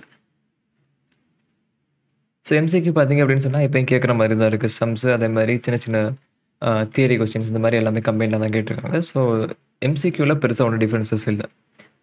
நெக்ஸ்ட் செக்ஷன் பிக்கு வருவோம். செக்ஷன் பியில் வந்து முதல்ல கேட்டுக்கிறது வந்து investment decision, capital budgeting, NPV, additional depreciation, அது net present value of cash inflows எல்லாம் கண்டுபிடிங்கன்னு சொல்லியிருக்காங்க. மெஷினை ரீப்ளேஸ் பண்ணலாமா வேண்டாமான்னு சொல்லி ஒர்க் அவுட் பண்ணி சொல்லுங்கன்னு கேட்குறாங்க. 7 மார்க்ஸ் இதுக்கு. நெக்ஸ்ட் பி பார்த்தீங்க அப்படின்னு சொன்னால் லீசிங் ரிலேட்டடான ஒரு சம். ஸோ இதுக்கு வந்து 7 marks. So present value factors எல்லாமே பார்த்தீங்க அப்படின்னு சொன்னால் கொஸ்டின் பேப்பரில் கொடுத்துருவாங்க. ஸோ கேபிட்டல் பட்ஜெட்டிங் ஒரு சம்மு, லீசிங் ஒரு சம்மு. ஸோ அடுத்தது பார்த்தீங்க அப்படின்னு சொன்னால் இதுவும் என்பிவி ரிலேட்டடான ஒரு சம்மு, ப்ராஜெக்ட் செலெக்ஷன். ஸோ 2 ப்ராஜெக்டோட டீட்டெயில்ஸ் வந்து கொடுத்துருக்காங்க. அதுக்கான கேஷ் ஃப்ளோ எவ்வளோ இருக்கும் அப்படிங்கிற ப்ராபபிலிட்டிஸ் கொடுத்துருக்காங்க. இதை வச்சு நம்ம எக்ஸ்பெக்டட் ப்ராபபிலிட்டி கண்டுபிடிக்கிற மாதிரி ஒரு சம். ஸோ அதே மாதிரி இந்த ஒவ்வொரு ப்ராஜெக்டோட கேஷ் ஃப்ளோஸோட standard deviation, coefficient of variation இதெல்லாம் கண்டுபிடிச்சிட்டு எதை செலக்ட் பண்ணால் பெட்டராக இருக்கும் அப்படின்னு சொல்லி சொல்லுங்கள் அப்படின்னு கேட்குறாங்க. இதை செலக்ட் பண்ணலாமான்னு சொல்லி சொல்லுங்கன்னு கேட்குறாங்க. கொஞ்சம் சிம்பிளான சம் இது. ஸோ இதுக்கு வந்து ஒரு 7 marks. Project selection. So next வந்து அடுத்து என்ன சாப்டர் இருக்குது நமக்கு, valuation of shares and debentures இருக்கும். ஸோ அதுலேருந்து ஒரு 2 சம் வந்து எப்போவுமே கேட்பாங்க. ஸோ அந்த மாதிரி வந்து கேட்டிருக்காங்க. ஸோ அடுத்தது வந்து value of shares, stable growth rate of Delta Limited at the end of 7 years. 7 இயர்ஸ்க்கு அப்புறம் க்ரோத் ரேட் என்னவாக இருக்கும் அப்படின்னு கேட்குறாங்க. ஸோ நெக்ஸ்ட்டு வந்து ஸ்டாருக்கு அவரோட டார்கெட் க்ரோத் ரேட் வந்து 15% இருக்குது அப்படின்னு சொன்னால் அந்த ஷேரில் இன்வெஸ்ட் பண்ணுறது அந்த இன்வெஸ்டாருக்கு ஒர்த்தான்னு சொல்லி கேட்குறாங்க. ஸோ 2க்கும் நம்ம ஆன்சர் பண்ணுற மாதிரி இருக்கும். ஸோ இது வந்து ஒரு 7 மார்க்ஸு கேட்குறாங்க. Valuation of shares. ஸோ அடுத்தது வந்து bond, valuation of bonds. So இதை பேஸ் பண்ண ஒரு கொஸ்டின் வந்து 7 மார்க்ஸ் கேட்குறாங்க. Valuation of shares, valuation of bonds. So ஜென்ரலாக 1 or 2 கொஸ்டின்ஸ் இதுலேருந்து கேட்பாங்க. 7 + 7 மார்க்ஸ். ஸோ அந்த மாதிரி தான் இங்கே வந்து கேட்டிருக்காங்க. ஸோ அடுத்தது question number 4B pop. 4B பார்த்தீங்க அப்படின்னு சொன்னால் மியூச்சுவல் ஃபண்டு. 3 மியூச்சுவல் ஃபண்டோட ஸ்கீம்ஸ் வந்து கொடுத்துருக்காங்க. அதுக்கான NAV, annual effective yield percentage, அப்புறமா போனஸ் அவங்களுக்கு எவ்வளோ கிடைக்கும், இந்த மாதிரி டீட்டெயில்ஸ்லாம் கொடுத்துருக்காங்க. ஸோ இதெல்லாம் பேஸ் பண்ணி ஒவ்வொரு ஸ்கீம்லேயும் எவ்வளவு யூனிட்ஸ் இருக்குது, எவ்வளோ யூனிட்ஸ் அவங்க இன்வெஸ்ட் பண்ணியிருக்காங்க அப்படின்னு சொல்லி அனலைஸ் பண்ண சொல்லியிருக்காங்க. அதே மாதிரி total NAV, total yield percentage on investment. So இவ்வளோ பர்டிகுலர் இன்கம் வந்திருக்கு அப்படின்னு சொன்னால் எவ்வளவு நாளைக்கு, எவ்வளவு நம்பர் ஆஃப் டேஸ்க்கு இந்த இன்வெஸ்ட்மெண்ட்டை ஹோல்ட் பண்ணி வச்சுருக்கணும் அப்படின்னு சொல்லி இதில் அதையும் கண்டுபிடிங்கன்னு சொல்லியிருக்காங்க இந்த 3 மியூச்சுவல் ஃபண்ட் ஸ்கீமுக்கும். ஸோ வாங்குறப்ப இருந்த என்ஏவி கொடுத்துட்டாங்க, லாஸ்ட்டாக இருந்த என்ஏவி கொடுத்துட்டாங்க. அதே மாதிரி டிவிடெண்ட் கடைசி ரேட் வரைக்கும் வந்திருக்கு எவ்வளோன்னு கொடுத்துட்டாங்க. எஃபெக்டிவான ஆனுவல் ஈல்டு பெர்சன்டேஜ் எவ்வளோ அப்படின்னு சொல்லி எல்லாத்தையுமே அவங்க கொடுத்துட்டாங்க. இதை வச்சு நம்ம கண்டுபிடிக்கணும். ஸோ இந்த கொஸ்டினுக்கு வந்து 7 மார்க். இது கொஞ்சம் ஒரு சிம்பிளான கொஸ்டின் தான். இந்த 3க்கும் நம்ம தனித்தனியாக ஒர்க் அவுட் பண்ணி காட்டுற மாதிரி இருக்கும். ஸோ எப்போவும் மியூச்சுவல் ஃபண்ட்லேருந்து ஒரு கொஸ்டின் கேட்பாங்க. 7 மார்க்ஸுக்கோ அல்லது 14 மார்க்ஸுக்கோ கேட்பாங்க. இந்த தடவை 7 மார்க்ஸ் கேட்டிருக்காங்க. நெக்ஸ்ட் கொஸ்டின் நம்பர் 5A பார்த்தீங்க அப்படின்னு சொன்னால் ரிஸ்க் மேனேஜ்மெண்ட் பீட்டா ரிலேட்டடான ஒரு கொஸ்டின். 2 கம்பெனிஸோட டீட்டெயில்ஸ் வந்து கொடுக்குறாங்க. Omega hydraulics and vertex industrial அப்படின்னு சொல்லி 2 கம்பெனியோட டீட்டெயில்ஸ் அவங்க தராங்க. அவங்களோட அன்லீவர்ட் பீட்டா, அவங்களோட கேபிட்டல் ஸ்ட்ரக்சர், டெப்ட்டுக்கும் ஈக்விட்டிக்கு எவ்வளோ பெர்சன்டேஜ் இருக்குது ரேஷியோ அப்படின்னு சொல்லி கொடுத்துட்டாங்க. ஆக்சுவல் ரிட்டர்ன் எவ்வளோன்னு சொல்லி கொடுத்துட்டாங்க. ட்ரெஷரிபிள் டீட்டெயில்ஸ், ஃபேஸ் வேல்யூ எவ்வளவு, ஆனுவல் கூப்பன் ரேட் எவ்வளவு, மார்க்கெட் ப்ரைஸ், இப்போ இருக்கிற மார்க்கெட் ப்ரைஸ் எவ்வளவு அப்படின்னு சொல்லி எல்லாமே கொடுத்துட்டாங்க. ஸோ எல்லாத்தையும் பேஸ் பண்ணி லீவர்டு பீட்டா வந்து 2 கம்பெனிக்கும் கண்டுபிடிங்க அப்படின்னு சொல்லி சொல்கிறாங்க. Analyse levered beta for each company based on their proposed capital structure. Unlevered beta அவங்க கொடுத்துட்டாங்க, லீவர்ட் பீட்டா கண்டுபிடிங்கன்னு சொல்லி கேட்குறாங்க. அதே மாதிரி analyse and assess the expected return for each company using CAPM model. CAPM மாடலை யூஸ் பண்ணி எக்ஸ்பெக்டட் ரிட்டர்ன் அந்த 2 கம்பெனிஸ்க்கு கண்டுபிடிங்க அப்படின்னு சொல்கிறாங்க. ஸோ அடுத்து என்ன கேட்குறாங்க அப்படின்னு சொன்னால், எந்த கம்பெனி ஓவர் பெர்ஃபார்ம் பண்ணுது, எந்த கம்பெனி அண்டர் பெர்ஃபார்ம் பண்ணுதுன்னு சொல்லி கண்டுபிடிக்கிறாங்க. ஆக்சுவல் ரிட்டர்ன் அவங்க கொடுத்துட்டாங்க கொஸ்டினில். நீங்கள் எக்ஸ்பெக்டட் ரிட்டர்னாக சிஏபிஎம் யூஸ் பண்ணி கண்டுபிடிப்பீங்க. ரெண்டையும் கம்பேர் பண்ணி எந்த கம்பெனி நல்லா பெர்ஃபார்ம் பண்ணுது, எந்த கம்பெனி சரியாக பெர்ஃபார்ம் பண்ணலை அப்படின்னு சொல்லி சொல்லுங்கன்னு கேட்குறாங்க. இதுக்கு ஒரு 7 மார்க்ஸ். நெக்ஸ்ட் 5B பார்த்தீங்க அப்படின்னு சொன்னால் போர்ட்ஃபோலியோ மேனேஜ்மெண்ட். ஸோ என்னென்ன ஷேர்ஸில் இன்வெஸ்ட் பண்ணியிருக்காங்க, போர்ட்ஃபோலியோவில் அந்த ஷேர்ஸோட பெர்சன்டேஜ் எவ்வளோ இருக்குது, வெயிட் எவ்வளோ இருக்குது, அதுக்கான பீட்டா எவ்வளோ இருக்குது, எல்லாமே கொடுக்குறாங்க. எக்ஸ்பெக்டட் ரிட்டர்ன் எவ்வளவு, டோட்டல் வேரியன்ஸ் எவ்வளோ ரிட்டர்ன்ஸில் அப்படின்னு சொல்லி எல்லாமே கொடுத்துட்டாங்க. ஸோ கோவேரியன்சஸ் எல்லாமே கொடுக்குறாங்க. 2 செக்யூரிட்டிஸ்க்கு நடுவில் இருக்கக்கூடிய கோவேரியன்ஸ் எல்லாமே கொடுத்துட்டாங்க. அதே மாதிரி மார்க்கெட் போர்ட்ஃபோலியோவோட ஸ்டாண்டர்ட் டீவியேஷனே கொடுத்துட்டாங்க. இப்போ என்ன கண்டுபிடிக்க சொல்கிறாங்க அப்படின்னு சொன்னால், கம்பைன் போர்ட்ஃபோலியோ பீட்டா, அப்புறமா ரெசிடியூவல் வேரியன்ஸ், அப்புறமா போர்ட்ஃபோலியோ வேரியன்ஸ். ஸோ எல்லாத்துக்கும் டோட்டலாக 7 மார்க்ஸ். ஸோ எல்லாமே அவங்க கொடுத்துட்டாங்க, கோவேரியன்சஸ் எல்லாமே கொடுத்துட்டாங்க. நம்ம எதுவுமே கால்குலேட் பண்ண தேவையில்லை. அந்த ஃபார்முலாவில் நம்ம அப்ளை பண்ணி, அந்த வேல்யூஸ் அப்ளை பண்ணி நம்ம ஆன்சர் கண்டுபிடிக்கிற மாதிரி இருக்கும். ஸோ அடுத்தது வந்து கொஸ்டின் நம்பர் 6A. 6Aல பார்த்தீங்க அப்படின்னு சொன்னால், இது வந்து போர்ட்ஃபோலியோ மேனேஜ்மெண்ட். ஸோ ஒருத்தரோட போர்ட்ஃபோலியோவில் என்ன ஷேர்ஸ் இருக்குன்னு சொல்லி கொடுக்குறாங்க. 3 செக்யூரிட்டிஸ் இருக்குது, எவ்வளோ நம்பர் ஆஃப் ஷேர்ஸ் இருக்குது, மார்க்கெட் ப்ரைஸ் எவ்வளோ ஒவ்வொரு ஷேருக்கும், அந்த ஷேர்ஸோட பீட்டா எவ்வளோ அப்படின்னு சொல்லி எல்லாமே கொடுத்துட்டாங்க. இந்த ரிஸ்க் அதிகமாக இருக்குன்னு சொல்லிட்டு இந்த போர்ட்ஃபோலியோ டோட்டல் பீட்டாவை வந்து 0.975 அப்படின்னு சொல்லி குறைக்கணும் அப்படின்னு சொல்லி நினைக்கிறாங்க போர்ட்ஃபோலியோ மேனேஜர். ஸோ அப்படி குறைக்கிறதுக்கு 2 ஆப்ஷன் சொல்கிறாங்க. அதாவது என்ன அப்படின்னு சொன்னால், ஒரு பார்ட்டை வந்து டிஸ்போஸ் பண்ணிட்டு, ஒரு பார்ட்டை வந்து செல் பண்ணிவிட்டு, அதுக்கு பதிலாக வந்து ரிஸ்க் ஃப்ரீ செக்யூரிட்டிஸாக வாங்குறது, அதாவது கவர்மெண்ட் செக்யூரிட்டிஸாக வாங்கி ரிஸ்க்கை வந்து குறைக்கிறது. அப்படி இல்லை அப்படின்னு சொன்னால், take appropriate position on Nifty futures. Futures மூலமாக ரிஸ்க்கை கம்மி பண்ணுறதுக்கு, ஹெட்ஜ் பண்ணுறதுக்கு ட்ரை பண்ணுறது. 2 ஆப்ஷனில் எது பெட்டர் அப்படின்னு சொல்லி சொல்கிறாங்க. என்னென்ன கேட்டிருக்காங்கன்னு பாருங்கள். Weighted average beta of the portfolio. இதில் மொதல் ஆப்ஷன் எடுக்கிறாங்க அப்படின்னு சொன்னால், எவ்வளவு கவர்மெண்ட் செக்யூரிட்டிஸ் வாங்கணும் அப்படின்னு சொல்லி கேட்குறாங்க. ஸோ கவர்மெண்ட் செக்யூரிட்டிஸை வாங்குறதுக்கு ஒரு போர்ஷனை விற்றோம்னா அதை ரீப்ளேஸ் பண்ணுறதுக்கு நம்ம கவர்மெண்ட் செக்யூரிட்டிஸ் வாங்க முடியும், ரிஸ்க் ஃப்ரீ செக்யூரிட்டிஸை வாங்க முடியும். ஸோ அதுக்கு எவ்வளோ ஷேர்ஸை வந்து டிஸ்போஸ் பண்ணணும் அப்படின்னு கேட்குறாங்க. Number of shares of each company to be disposed of. Risk அதிகமாக இருக்கக்கூடிய அந்த ஷேர்ஸ் எல்லாம் நம்ம டிஸ்போஸ் பண்ணுவோம் இல்லையா. ஸோ அந்த மாதிரி எவ்வளவு ஷேர்ஸ், இந்த கம்பெனியோட எவ்வளவு ஷேர்ஸை டிஸ்போஸ் பண்ணணும்னு கேட்குறாங்க. ஸோ அடுத்து ஒருவேளை நிஃப்டி ஃபியூச்சர்ஸ் எடுக்கிறாங்க அப்படின்னு சொன்னால், எவ்வளவு number of Nifty contracts to be bought or sold அப்படின்னு சொல்லி கேட்குறாங்க. எல்லாத்துக்கும் சேர்த்து 7 மார்க்ஸ். ஸோ போர்ட்ஃபோலியோ மேனேஜ்மெண்ட்லேருந்து யூஸ்வலாக 3 or 4 கொஸ்டின்ஸ் எப்பவும் கேட்பாங்க. ஸோ அந்த மாதிரி தான் இங்கே வந்து கேட்டிருக்காங்க. ஸோ அடுத்தது பி பார்த்தீங்க அப்படின்னு சொன்னால், இது வந்து derivatives, call and put option. So expected share price 3 மாதத்துக்கு அப்புறம் அந்த கம்பெனியோட ஷேர் ப்ரைஸ் என்னவாக இருக்கும் அப்படின்னு கேட்குறாங்க. அதே மாதிரி value of call option at the end of 3 months if the exercise price prevails. So இந்த மாதிரி கால் ஆப்ஷன் பேஸ் பண்ண ஒரு பேசிக்கான கொஸ்டின் இது. ஸோ இதில் பார்த்தீங்க அப்படின்னு சொன்னால், டோட்டலாக 7 மார்க்ஸுக்கு இந்த கொஸ்டின் கேட்டிருக்காங்க. இது வந்து டெரிவேட்டிவ்ஸ் சாப்டர்லேருந்து கேட்டிருக்காங்க. ஸோ டெரிவேட்டிவ்ஸ்லேருந்து யூஸ்வலாக பார்த்தீங்க அப்படின்னு சொன்னால் 1 or 2 கொஸ்டின்ஸ் கேட்பாங்க. இந்த தடவை வந்து ஒரு கொஸ்டின் வந்து கேட்டிருக்காங்க. நெக்ஸ்ட் வந்து foreign exchange. So foreign exchange அப்படின்னு போகும்போது அங்கேயும் டெரிவேட்டிவ்ஸ் மிக்ஸ் ஆகி தானே வரும். இந்த கொஸ்டின் பாருங்கள், question number 7A. Foreign exchange risk மேனேஜ்மெண்ட்டில் டெரிவேட்டிவ்ஸ் யூஸ் பண்ணுற மாதிரி கொஸ்டின்ஸ் தான் மோஸ்ட்லி நமக்கு வரும். ஸோ இம்போர்ட்டரோட டீட்டெயில்ஸ் கொடுத்துருக்காங்க. $5 lakh செமிகண்டக்டர் சிப்ஸ் இம்போர்ட் பண்ணுறாங்க. இந்த மாதிரி கொடுத்துருக்காங்க. 3 மாதத்தில் பேமெண்ட் பண்ணணும். இப்போ spot rate, 3 month forward rate எல்லாமே கொடுத்துட்டாங்க. US டாலர் ரேட்டும் கொடுத்துருக்காங்க, ஈரோ ரேட்டும் வந்து கொடுத்துருக்காங்க. ஈரோ பேர் USD, USD பேர் ஈரோ, இந்த மாதிரி வந்து கொடுத்துருக்காங்க. ஸோ இவ்வளோ பேமெண்ட் அவங்க பண்ணணும் இல்லையா, 3 monthsல $5 lakh அவங்க பே பண்ணணும் இல்லையா. ஸோ அதுக்கான ஃபார்வர்ட் கான்ட்ராக்ட் ஹெட்ஜ் ஸ்ட்ராட்டஜி என்னன்னு சொல்லி சொல்லுங்க அப்படின்னு கேட்குறாங்க. To hedge the USD payment. Exchange ரேட்டில் வரக்கூடிய ஃப்ளக்சுவேஷன்ஸை ஹெட்ஜ் பண்ணுறதுக்கான ஸ்ட்ராட்டஜி சொல்லுங்கன்னு கேட்குறாங்க. ஸோ அது தவிர கொஸ்டினில் கால் ஆப்ஷனுக்கான இதுவும் கொடுத்துருக்காங்க. கால் ஆப்ஷனுக்கான ஸ்ட்ரைக் ப்ரைஸு, அதுக்கான ப்ரீமியம் எல்லாமே வந்து அவங்க கொடுத்துருக்காங்க. ஸோ கால் ஆப்ஷன் யூஸ் பண்ணால் அப்போ நமக்கு மேக்ஸிமம் ருப்பி அவுட்ஃப்ளோ எவ்வளோ ஆகும் அப்படின்னு சொல்லி கண்டுபிடிங்க. எவ்வளோ மேக்ஸிமம் நம்ம பே பண்ணுற மாதிரி வரும் அப்படின்னு சொல்லி அதையும் கால்குலேட் பண்ணுங்க அப்படின்னு சொல்லி சொல்கிறாங்க. ஸோ இது ரெண்டுமே இல்லாமல் கிராஸ் கரன்சி ரூட்டில் போகிறதா இருந்தால், அதாவது ருப்பியை ஈரோவாக மாற்றி ஈரோவை டாலராக மாற்றுற மாதிரி, ஸோ அந்த மாதிரி கிராஸ் கரன்சி ரூட்டில் போகிறதா இருந்தால் அப்போ எவ்வளோ அவுட்ஃப்ளோ ஆகும்னு சொல்லி கண்டுபிடிங்க அப்படின்னு சொல்கிறாங்க. Using 3 month forward rate. 3 தான் தனித்தனியாக கண்டுபிடிக்க சொல்லியிருக்காங்க. இந்த 3 ரிசல்ட்ஸையும் நம்ம அனலைஸ் பண்ணிவிட்டு synthesise the result from all the heading strategies if Indian rupee is expected to depreciate to 85.50 USD in 3 months. So 3 மாதத்துக்கு அப்புறமா Indian rupee 85.50 per US dollar அப்படின்னு சொல்லி இந்தியன் ருப்பியோட மதிப்பு வந்து குறைஞ்சிரும். அப்படி இருக்கும்போது இதை 3 ஸ்ட்ராட்டஜியும் அனலைஸ் பண்ணி எது பெட்டர்னு சொல்லி சொல்லுங்கன்னு சொல்லி கேட்குறாங்க. இதுக்கு வந்து 7 மார்க்ஸ். ஸோ 3 ஸ்ட்ராட்டஜி நம்ம கண்டுபிடிச்சிட்டு எது அந்த கம்பெனிக்கு பெட்டர் அப்படின்னு சொல்லி நம்ம சொல்லணும். ஸோ ஃபாரின் எக்ஸ்சேஞ்சிலேருந்து ஒரு கொஸ்டின் வந்து கேட்டிருக்காங்க. ஸோ அடுத்தது பாருங்கள் 7B. ஸோ இதுவும் பார்த்தீங்க அப்படின்னு சொன்னால் ஃபாரின் எக்ஸ்சேஞ்சிலேருந்து இன்ஃப்ளேஷன் ரிலேட்டடான ஒரு question. Nominal interest rates for India and US. So interest rate டீட்டெயில்ஸ்லாம் கொடுத்துட்டாங்க. எவ்வளோ இன்ஃப்ளேஷன் ஃபஸ்ட் ஹாஃபில் செகண்ட் ஹாஃபில் அந்த வருஷத்தில் இருக்கும் அப்படின்னு சொல்லி கொடுத்துட்டாங்க. ஸ்பாட் எக்ஸ்சேஞ்ச் ரேட் எவ்வளோ இருக்கும் அப்படிங்கிற எல்லா டீட்டெயில்ஸுமே இருக்குது. ஸோ பேஸ் பண்ணி இதெல்லாம் கண்டுபிடிக்க சொல்லியிருக்காங்க. Theoretical forward rate using interest rate parity theory. அதே மாதிரி purchasing power parity theory use பண்ணி எக்ஸ்பெக்டட் ஃபியூச்சர் எக்ஸ்சேஞ்ச் ரேட், ஃப்யூச்சரில் எக்ஸ்சேஞ்ச் ரேட் என்னவாக இருக்கும்னு சொல்லி அதையும் கால்குலேட் பண்ணி சொல்லுங்கன்னு கேட்குறாங்க. இது 3க்கு வந்து 7 மார்க்ஸ்.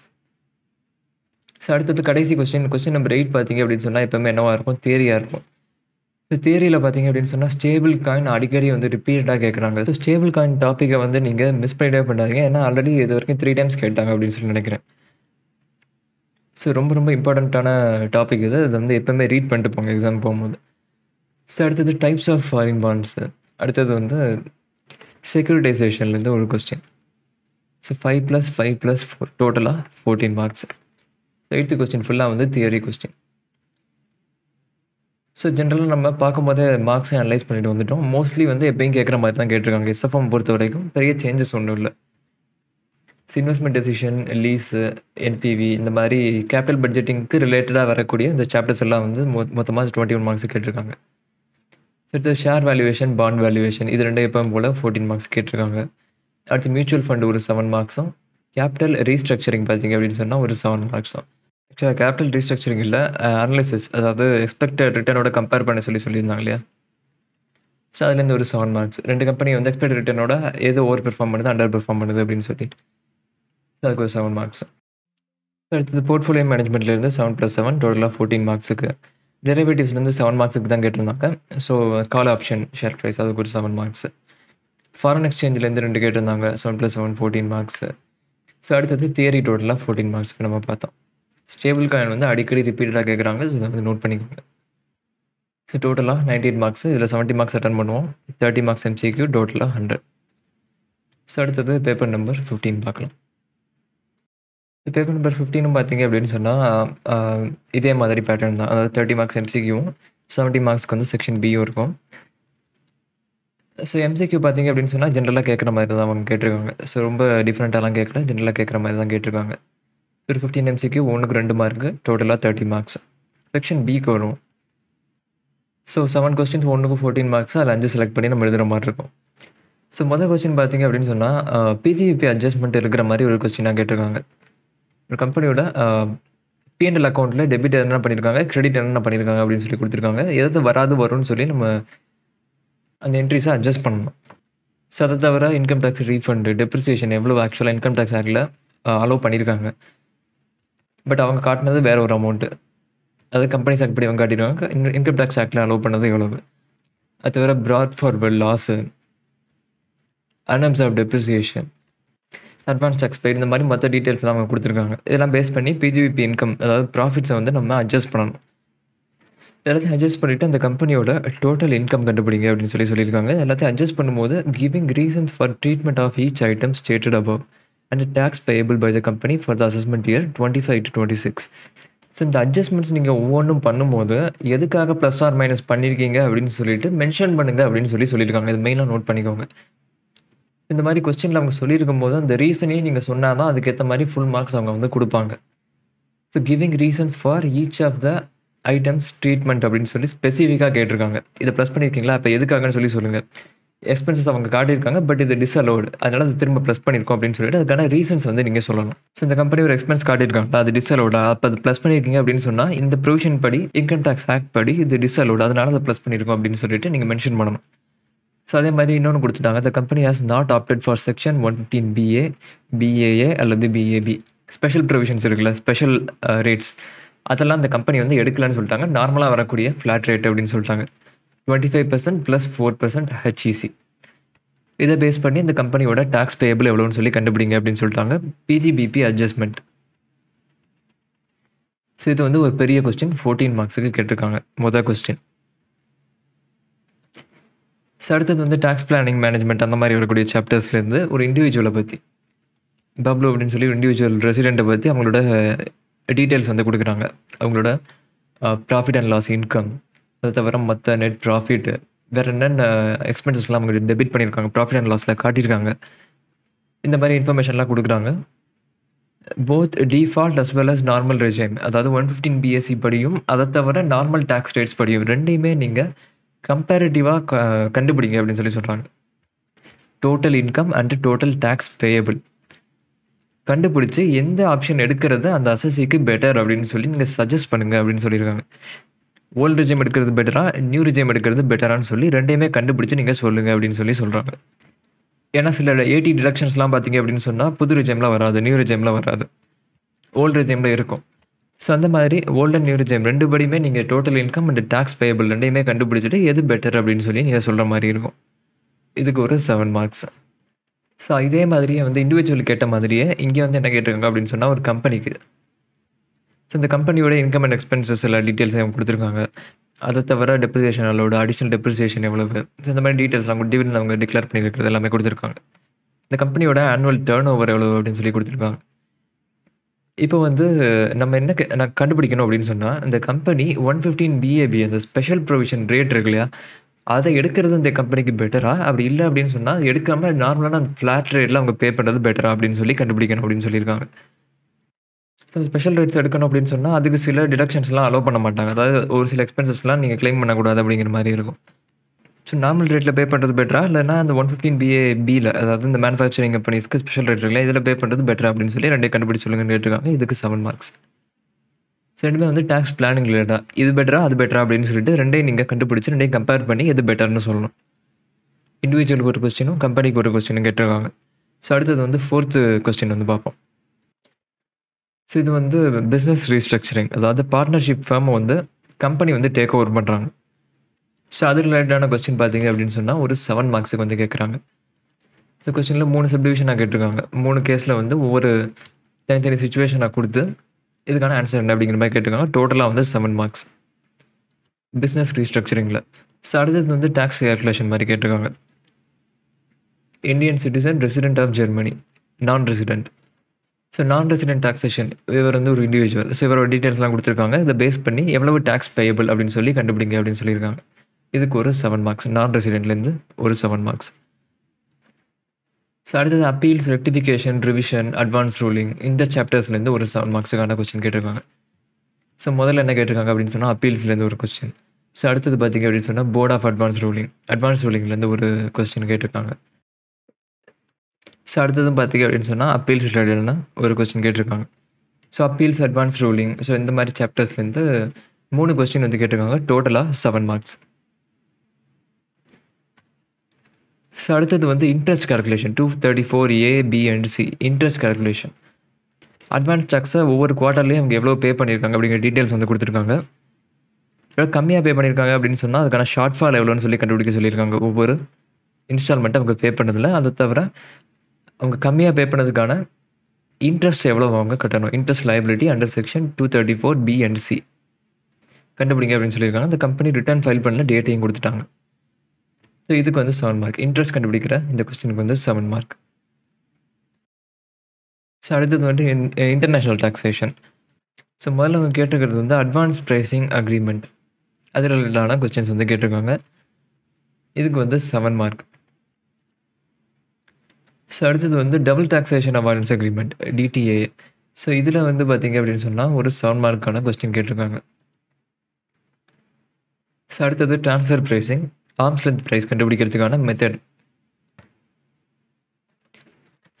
இந்தியன் கம்பெனி ரிலேட்டட் கம்பெனிக்கிட்டேருந்து இம்போர்ட் பண்ணுறாங்க. ஸோ அதுக்கு ஆர்ம்ஸ் லென்த் ப்ரைஸ் கண்டுபிடிக்கிறதுக்கு எந்த மெத்தட் யூஸ் பண்ணுறது பெட்டர் அப்படிங்கிற மாதிரி கேட்டிருக்காங்க.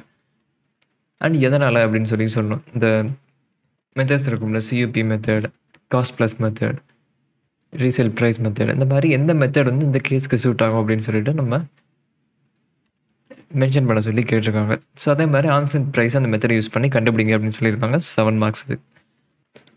ஸோ அடுத்தது 7B பார்த்தீங்க அப்படின்னு சொன்னால் ரிலேட்டட் கம்பெனிஸ்க்கு கொடுத்துருக்கிற இன்ட்ரெஸ்ட் அப்படின்னு சொல்லி ப்ராஃபிட் அண்ட் லாஸில் நிறைய அவங்க கிளைம் பண்ணியிருக்காங்க. ஆக்சுவலாக மேக்ஸிமம் அவங்க எவ்வளோ கிளைம் பண்ண முடியும் அப்படிங்கிறதுக்கான ஒரு லிமிட் இருக்கும். தின் கேபிட்டலைசேஷன் அப்படின்னு சொல்லி நம்ம பார்த்துருப்போம் கரெக்டாக. ஸோ அந்த மாதிரி எவ்வளோ அமௌண்ட் ஆஃப் இன்ட்ரெஸ்ட் வந்து அலோடு டிடக்ஷன், எவ்வளவு வந்து டிஸ்அலோடு, அந்த டிஸ்அலோடு அமௌண்ட்டை வந்து அடுத்த வருஷத்துக்கு கேரி ஃபார்வர்ட் பண்ண முடியுமா? ஸோ இந்த கொஸ்டின் வந்து கேட்டிருக்காங்க தின் கேபிட்டலைசேஷன்லேருந்து. 7 மார்க்ஸ் இந்த கொஸ்டினுக்கு. ஸோ அடுத்தது 8th பார்த்தீங்க அப்படின்னு சொன்னால் யூஸ்வலாக கேஸ் ஸ்டடி மாதிரி கேட்பாங்க. இந்த கொஸ்டினுக்கு நம்ம எப்படி ஆன்சர் பண்ணோம் அப்படின்னு சொன்னால் என்ன இஷ்யூ இந்த கேஸில் இருக்குது அண்ட் இதுக்கான என்ன ப்ரொவிஷன்ஸ் வந்து அப்ளை ஆகும், அந்த இஷ்யூவை நீங்கள் அனலைஸ் பண்ணிவிட்டு கடைசியில் உங்களோட ஆன்சரை கன்க்ளூஷன் அப்படின்னு சொல்லி ஹெட்டிங்கில் கொடுக்கணும். ஸோ டோட்டலாக பார்த்தீங்க அப்படின்னு சொன்னால் 2 கொஸ்டின் கேட்குறாங்க, 8A அண்ட் 8B அப்படின்னு சொல்லி. 2க்கும் தனித்தனியாக நீங்கள் வந்து ஆன்சர் பண்ணணும். 80IA அண்ட் 80AB டிடக்ஷன்ஸை பேஸ் பண்ணால் ஒரு கொஸ்டின் கேட்டாங்க. செக்ஷன் 80 டிடக்ஷன்ஸை பேஸ் பண்ணால் ஒரு கேஸ் வந்து கேட்குறாங்க. இதுக்கு ஒரு 7 மார்க்ஸ். ஸோ அடுத்தது வந்து ட்ரான்ஸ்ஃபர் ப்ரைசிங் ஆஃபீஸர். அந்த கம்பெனியோட ரிலேட்டட் பார்ட்டி கூட பண்ணியிருக்கிற ட்ரான்சாக்ஷனுக்கு ஒரு ட்ரான்ஸ்ஃபர் ப்ரைசிங் அப்டேட் பண்ணியிருக்காங்க. ஆனால் அசஸிங் ஆஃபீஸர் பார்த்தீங்க அப்படின்னு சொன்னால் அதை எல்லா ட்ரான்சாக்ஷன்ஸுக்கும் ரிலேட்டடு அன்ரிலேட்டட் அப்படின்னு சொல்லி பார்க்காம எல்லாருக்குமே அப்ளை பண்ணி இதுதான் உங்களோட இன்கம் அப்படிங்கிற மாதிரி சொல்கிறாங்க. ஸோ இங்கே பண்ணுறது சரியாக தப்பா அப்படின்னு சொல்லி அசஸி கேட்குறாங்க. இதுக்கான ஆன்சர் நம்ம சொல்லணும் அப்படின்னு சொல்லியிருக்காங்க. இதுக்கு ஒரு 7 மார்க். ஸோ டிடியை பொறுத்த வரைக்கும் பார்த்தீங்க அப்படின்னு சொன்னால் மேஜராக ஒன்றும் டிஃப்ரென்சஸ் இல்லை. ஸோ இந்த பிஜிபிபி அட்ஜஸ்ட்மெண்ட்ஸ் பார்த்தீங்க அப்படின்னு சொன்னால் ஒரு எக்ஸாம் விட்டு ஒரு எக்ஸாம் அந்த மாதிரி வந்து அவங்க அடிக்கடி கேட்குறது தான். அது நம்மளோட சிலபஸில் பர்டிகுலராக அப்படி பார்த்தீங்க அப்படின்னு சொன்னால் இருக்காது. இது எந்த எக்ஸ்பென்சஸ் அலோடு, எந்த எக்ஸ்பென்சஸ் டிஸ்அலோடு அப்படின்னு சொல்லிட்டு நம்ம வந்து இன்டர்னில் படித்தா அந்த ப்ரொவிஷன்ஸ் அப்ளை பண்ணுற மாதிரி தான் இருக்கும். ஸோ சிலபஸில் அப்படின்னு சொல்லி தனியாக கிடையாது, பட் ஜென்ரலாக நமக்கு தெரிஞ்சிருக்கிற ப்ரொவிஷன்ஸ்லாம் அப்ளை பண்ணுற மாதிரி இருக்கும். இந்த பிஜிபிபி அட்ஜஸ்ட்மெண்ட்ஸ் வந்து அடிக்கடி அவங்க கேட்பாங்க. ஸோ இதை வந்து மைண்டில் வச்சுக்கோங்க. எவ்வளோ மார்க்ஸ் வந்துருக்கு அப்படின்னு சொல்லி பார்ப்போம். பிஜிபி அட்ஜஸ்ட்மெண்ட் வந்து ஒரு 14 மார்க்ஸு. ஸோ அடுத்தது வந்து டேக்ஸ் பிளானிங் இண்டிவிஜுவலுக்கு அதே மாதிரி கம்பெனிக்கு 2க்கும் 7+7 இது ஒரு 14 மார்க்ஸு. பிஸ்னஸ் ரீஸ்ட்ரக்சரிங்லேருந்து ஒரு 7 மார்க்ஸு. அடுத்தது பார்த்தீங்க அப்படின்னு சொன்னால் tax payable or refundable non resident taxation பார்த்தீங்க அப்படின்னு சொன்னால் இது ஒரு 7 மார்க்ஸ் கேட்டாங்க. அடுத்து அப்பீல்ஸ் அட்வான்ஸ் ரூலிங் இதெல்லாம் பார்த்தீங்க அப்படின்னு சொன்னால் ஒரு கேஸ் ஸ்டடி கொஸ்டின் பார்த்தோம், அதுக்கு ஒரு 7 marks. Advance tax and interest கண்டுபிடிக்கிறது ஒரு 7 மார்க்ஸு. இன்டர்நேஷனல் டாக்ஸேஷனில் பார்த்தீங்க அப்படின்னு சொன்னால் அட்வான்ஸ் ப்ரைசிங் அக்ரிமெண்ட்டும் டபுள் டாக்ஸேஷன் அவாய்டன்ஸ் அக்ரிமெண்ட் சம்மும் இது ரெண்டும் வந்து 7+7 14 மார்க்ஸு. அதே மாதிரி arms length pricing and thin capitalisation interest கண்டுபிடிக்கிறது பார்த்தோம், இன்ட்ரெஸ்ட் டிஸ்அலவன்ஸ் பார்த்தோம்ல. ஸோ ரெண்டு பார்த்தீங்க அப்படின்னு சொன்னால் 14 மார்க்ஸு. அடுத்து 8th கொஸ்டின் கேஸ் ஸ்டடி பார்த்தீங்க அப்படின்னு சொன்னால் 80 deduction and transfer pricing officer and assessing ஆஃபீஸரோட டெசிஷன் இது பேஸ் பண்ண கேஸ் ஸ்டடி கொஸ்டின்ஸ். இது ரெண்டு 7+7 14. ஸோ ஜென்ரலாக எப்பயும் கேட்குற மாதிரி தான் கேட்டிருக்காங்க. ஸோ இந்த பிஜிபி அட்ஜஸ்ட்மெண்ட் பார்த்தீங்க அப்படின்னு சொன்னால் ஒரு எக்ஸாம் விட்டு ஒரு எக்ஸாம் அந்த மாதிரி கேட்குற மாதிரி மாறி மாறி கேட்குறாங்க. பட் அப்படி தான் அதே மாதிரி தான் கேட்பாங்கன்னு சொல்ல முடியாது. அடுத்த எக்ஸாமில் கூட கேட்குறதுக்கும் சான்சஸ் இருக்குது. ஸோ பிஜிபி அட்ஜஸ்ட்மெண்ட்டை நீங்கள் நிறைய சம்ஸ் வந்து நீங்கள் அப்பப்போ டைம் கிடைக்கும் போது பார்க்குற மாதிரி பார்த்துக்கோங்க. ஏன்னா அடிக்கடி வந்து அவங்க கேட்குறாங்க, ஒரு பெரிய கொஸ்டினாக கேட்குறாங்க. அதாவது இந்த மாதிரி 14 மார்க் கொஸ்டினாக வந்து கேட்குறாங்க. ஸோ எப்பப்பெல்லாம் அதை கேட்டிருக்காங்களோ பார்த்தீங்க அப்படின்னு சொன்னாலே உங்களுக்கு தெரியும். 14 மார்க் கொஸ்டின்ஸாக வந்து கேட்டிருக்காங்க. ஸோ தான் பார்த்தீங்க அப்படின்னு சொன்னால் பேப்பர் நம்பர் 15க்கான கொஸ்டின் பேப்பர். ஸோ ஜென்ரலாக கேட்குற மாதிரி தான் வந்து அவங்க மோஸ்ட்லி வந்து கேட்டிருக்காங்க. ஸோ அடுத்து பேப்பர் 16 எஸ்சிஎம். ஸோ எஸ்சிஎம்மில் பார்த்தீங்க அப்படின்னு சொன்னால் எம்சிக்யூவில் ஒன்றும் பெருசாக டிஃப்ரெண்ட்டாக கிடையாது, எப்போவும் நமக்கு இருக்கிற மாதிரி தான். ஸோ 15 எம்சிக்யூ ஒவ்வொன்றுக்கும் 2 மார்க்கு. ஸோ டோட்டலாக பார்த்தீங்க அப்படின்னு சொன்னால் 30 மார்க்ஸ். எம்சிக்யூ முடிஞ்சதுக்கப்புறமா கொஸ்டின்ஸ்க்கு வருவோம். டெசிஷன் மேக்கிங்லேருந்து அதிகமாக வெயிட்டேஜ் வந்து கொடுப்பாங்கன்னு சொல்லி உங்களுக்கு தெரியும். ஸோ முதல்ல இருக்கிற கொஸ்டின் பார்த்தீங்க அப்படின்னு சொன்னால் ஒரு பெரிய கொஸ்டினாக இருக்குது. இதுக்கு வந்து பார்த்தீங்க அப்படின்னு சொன்னால் ஒரு 14 மார்க்ஸ். ஸோ ஒரு ஏர்வே கம்பெனி, ஸோ ஒரு ஏர்வே ஆப்ரேட்டர் கம்பெனி வந்து எவ்வளவு ஏர்ன் பண்ணுறாங்க, அவங்களுக்கு ஆகக்கூடிய எக்ஸ்பென்சஸ் எவ்வளவு, சீட்டிங் கெப்பாசிட்டி என்ன, ஃபியூவல் காஸ்ட் எவ்வளோ ஆகுது, ஒரு ஊர்லேருந்து இன்னொரு ஊருக்கு போகிறதுக்கு ஃபுட் காஸ்ட், இந்த மாதிரி எல்லா காஸ்ட்டையும் அவங்க கொடுத்துருக்காங்க. அதே மாதிரி க்ரூக்கு கொடுக்க வேண்டிய சேலரிஸ் எல்லாமே வந்து அவங்க கொடுக்குறாங்க. ஸோ அதுக்கு டிக்கெட்டை வந்து எவ்வளோக்கு சேல் பண்ணுறாங்க அப்படிங்கிறதையும் அவங்க கொடுக்குறாங்க. அந்த டீட்டெயில்ஸ் வந்து கொடுத்துருக்காங்க, எவ்வளோ டிக்கெட்டை எவ்வளோக்கு சேல் பண்ணுறாங்க, இந்த சீட்ஸ்க்கான டிக்கெட்ஸ் அப்படின்னு சொல்லிட்டு. ஸோ கொஸ்டின் பார்த்தீங்க அப்படின்னு சொன்னால் அந்த கொஸ்டினே பார்த்தீங்கன்னா ஒரு 1.5 பேஜஸ்க்கு இருக்குது. இந்த கொஸ்டினை நம்ம பொறுமையாக ரீட் பண்ணோம்னா மட்டும்தான் அந்த கொஸ்டின் வந்து நம்ம ஃபுல்லாக சால்வ் பண்ண முடியும். இந்த மாதிரி கொஸ்டின் பார்த்தீங்க அப்படின்னு சொன்னால் கொஸ்டின் ஆக்சுவலாக சிம்பிளாக தான் இருக்கும். ஆனால் அவங்க கொடுத்துருக்கிற கொஸ்டின் லென்த் பார்த்தீங்க அப்படின்னு சொன்னால் ரீட் பண்ணுறதுக்கு தான் நமக்கு நிறைய டைம் எடுக்கும். ஏன்னா ஒரு லைன் நம்ம தப்பாக ரீட் பண்ணிட்டோம் அப்படின்னு சொன்னால் சம்ம திரும்ப நம்ம முதல்லேருந்து பண்ணுற மாதிரி இருக்கும். அதனால் அந்த சம்மை ரீட் பண்ணுறதுக்கு நமக்கு நிறைய டைம் எடுக்கும். இது பெரிய சம் அப்படிங்கிறதுனால இது வந்து ஒரு 14 மார்க்ஸ் சம்.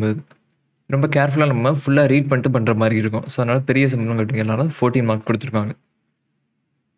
ஸோ அடுத்தது வந்து ட்ரான்ஸ்ஃபர் ப்ரைஸிங். ஸோ ஒரு கம்பெனியில் 2 டிவிஷன்ஸ் இருக்குது, டிவிஷன் எக்ஸ், டிவிஷன் ஒய் அப்படின்னு சொல்லி. ஒரு டிவிஷன் இன்னொரு டிவிஷனுக்கு தன்னோட ப்ராடக்ட்டை சேல் பண்ணுறாங்க. அதுக்கான ப்ரைஸிங் செட் பண்ணுறதுக்கான கொஸ்டின் இது. ஸோ 2 டிவிஷனும் அவங்களோட ஒப்பீனியன் என்ன சொல்கிறாங்க, அவங்களோட பாயிண்ட் ஆஃப் வியூ என்ன சொல்கிறாங்க அப்படிங்கிற டீட்டெயில்ஸ் கொடுத்துருக்காங்க. அதே மாதிரி எந்த டிவிஷன் இன்னொரு டிவிஷன் கிட்டேருந்து வாங்குறாங்களோ, டிவிஷன் ஒய் இருக்காங்க இல்லையா, எக்ஸ் கிட்டேருந்து வாங்குறாங்க, டிவிஷன் ஒய்யால் வேறு ஒரு ஆள்கிட்டேருந்து வாங்க முடியும். Can buy the component from outside the market at எவ்வளவு அப்படின்னு சொல்லி கொடுத்துருக்காங்க. ஸோ இந்த பாயிண்ட்ஸ் எல்லாத்தையும் நம்ம மைண்டில் வச்சு கடைசியில் என்ன சொல்லணும் அப்படின்னு சொன்னால், டிவிஷன் எக்ஸ் டிவிஷன் ஒய்க்கு கொடுக்குறதா இருந்தால் எவ்வளவுக்கு கொடுக்கலாம், ட்ரான்ஸ்ஃபர் ப்ரைஸிங் எவ்வளவு செட் பண்ணலாம் அப்படின்னு சொல்லிட்டு சொல்ல போகிறோம். இந்த மாதிரி ட்ரான்ஸ்ஃபர் ப்ரைஸிங் பேஸ் பண்ண இந்த சம் பார்த்திங்க அப்படின்னு சொன்னால் 7 மார்க். 3 சப்டிவிஷனில் அவங்க கொஸ்டின்ஸ் கேட்டிருக்காங்க. அந்த 3க்கு வந்து டோட்டலாக 7 மார்க். ஸோ அடுத்தது வந்து டார்கெட் காஸ்டிங். ஸோ டார்கெட் காஸ்டிங்லேருந்து ஒரு 7 மார்க்கான சம். ஸோ அடுத்தது ABC costing. So overheads என்னென்ன இருக்குது அப்படின்னு சொல்லி கொடுத்துருக்காங்க. எந்த மாதிரி இது பிரிக்கணும் அப்படின்னு சொல்லி காஸ்ட் டிரைவரும் கொடுத்துட்டாங்க. ஸோ ஏபிசி ரெக்கவரி ரேட் கண்டுபிடிங்க அப்படின்னு சொல்லியிருக்காங்க. டோட்டல் ஓவர் ஹெட் அந்த மாதிரி பிரித்து ஒவ்வொரு ப்ராடக்ட்டுக்கும் நீங்கள் அலோகேட் பண்ணுங்க அப்படின்னு சொல்லியிருக்காங்க. இதுக்கு வந்து டோட்டலாக பார்த்திங்க அப்படின்னு சொன்னால் 7 மார்க். ஏபிசி காஸ்டிங்லேருந்து 7 மார்க். ஏபிசி காஸ்டிங்லேருந்து எப்போவுமே ஒரு கொஸ்டின் வரும், 7 மார்க் அல்லது 14 மார்க்ஸுக்கு வரும். இந்த தடவை வந்து 7 மார்க்ஸ் கேட்டிருக்காங்க. ஸோ அடுத்தது வந்து ஒரு theory, cost of quality. So இதை பேஸ் பண்ண தியரி கொஸ்டின் பார்த்திங்க அப்படின்னு சொன்னால் 7 மார்க். ஸோ எப்போயுமே 4th கொஸ்டினில் பார்த்திங்க அப்படின்னு சொன்னால் பி சப்டிவிஷன் பி வந்து மோஸ்ட்லி தியரி கொஸ்டினாக இருக்கும். ஸோ அதுக்கு ஒரு 7 மார்க்ஸ் கேட்டிருக்காங்க. ஸோ அடுத்து standard costing. Material, labour, variable overhead, fixed overhead எல்லாமே டீட்டெயில்ஸ் அவங்க கொடுத்துட்டாங்க. எல்லாத்தோட வேரியன்சஸ் கண்டுபிடிங்க அப்படின்னு சொல்லி கேட்டிருக்காங்க. அதுக்கான யூசேஜ் என்ன அப்படின்னு சொல்லி கொடுத்துருக்காங்க. ஆக்சுவல் ரிசல்ட்ஸ் எவ்வளோ இருக்குது அப்படின்னு சொல்லி, actual material used, actual labour cost, actual overheads எல்லாமே கொடுத்துட்டாங்க. நீங்கள் வந்து வேரியன்சஸ் எல்லாத்தையுமே கண்டுபிடிக்கணும். எல்லாத்தையும் கண்டுபிடிச்சி prepare a statement of reconciliation of standard cost with actual cost. Material, wages, fixed overhead, variable overhead எல்லா காஸ்ட்டோட வேரியன்சஸையும் கண்டுபிடிக்கணும் நீங்கள் முதல்ல. அந்த வேரியன்சஸ் எல்லாத்தையும் நீங்கள் ஒரு ஸ்டேட்மெண்ட்டாக போட்டு ரீகன்சைல் பண்ணணும் ஆக்சுவல் காஸ்ட்டோட. ஸோ பெரிய கொஸ்டின் அப்படிங்கிறதுனால டோட்டலாக பார்த்தீங்க அப்படின்னு சொன்னால் 14 மார்க்ஸ்.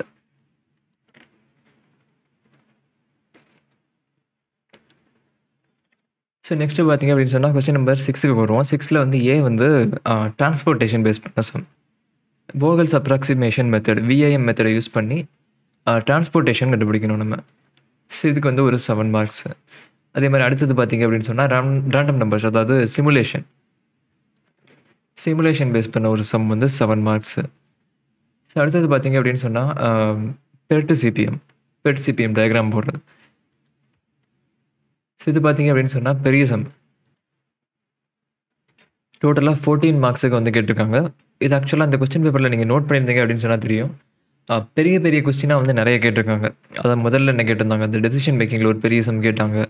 அடுத்தது ஸ்டாண்டர்ட் காஸ்டிங் ஒரு பெரிய சம் கேட்டாங்க 14 மார்க்ஸுக்கு. அதே மாதிரி இங்கே பார்த்திங்க அப்படின்னு சொன்னால் இந்த பெர்ட் சிபிஎம் இது ஒரு 14 மார்க்ஸுக்கு கேட்டிருக்காங்க. ஸோ ஆக்சுவலாக பார்த்திங்க அப்படின்னு சொன்னால் உங்களுக்கு 7 கொஸ்டின்ஸில் 3 கொஸ்டின் பார்த்திங்க அப்படின்னு சொன்னால் 14 மார்க்ஸுக்கு பெரிய கொஸ்டினாக கேட்டிருக்காங்க. அப்போ இது 3ல் நீங்கள் ஏதாவது ஒன்றாவது அட்டன் பண்ணுற மாதிரி வரும்.